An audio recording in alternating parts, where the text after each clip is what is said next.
Good evening, my dear friends. আম্মুৱে কেইদিনৰ পৰা মোক কৈ আছিলে যে ৰবাব টেঙা আনক খাম। তো আজি শুক্ৰবাৰ আছিল, সেইকাৰণে বজাৰত গ'লোঁ আৰু বজাৰত দেখা পাই কেনে দুটা ৰবাব টেঙা আনিছোঁ। দুপৰীয়া ভাত খাই কাটিব লওঁতে এটা বেয়া ওলালে, সেইটো পেলাই দিলোঁ। তাৰপিছত আৰু এটা চালোঁ, সেইটো ভালে আছে। পিছে আম্মুৱে ৰবাব টেঙা খাই বৰ ভাল পায়। বেটীয়ে কৈছে বনাই নিদিয়াকৈ থাকিবও নোৱাৰি নহয়। ৰবাব টেঙা খাবলৈ বৰ সোৱাদ, কিন্তু চিলাওঁতে বৰ কষ্ট।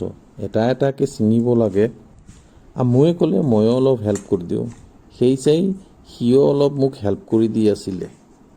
মাজে মাজে আম্মুৱে কৈ আছে, পাপা বৰ কষ্ট, ছিঙাই নাযায় এটা এটাকৈ, কেনেকৈ যে কৰোঁ।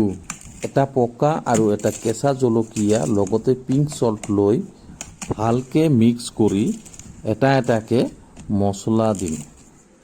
চাই চাই কাৰ কাৰ মুখৰ পৰা পানী ওলাইছে জনাব। বেটীয়ে কৈছে আব্বু খাবলৈ বৰ মজা হ'ব। আজিৰ ৰবাব টেঙাটো বৰ মিঠা আছিলে। এতিয়া ব্লেক পেপাৰ দি আছোঁ, তাৰপিছত অলপমান চাট মছলা দি দিলোঁ।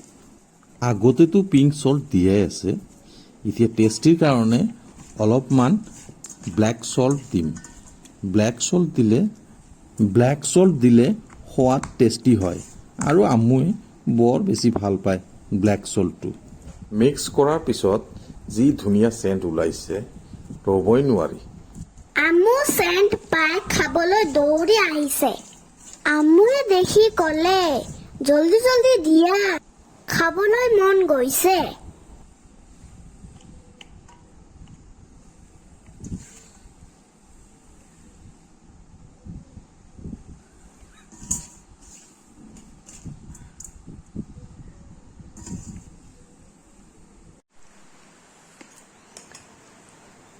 বৰ টেষ্টি হৈছে। আব্বুৰ লগত বনাইছো।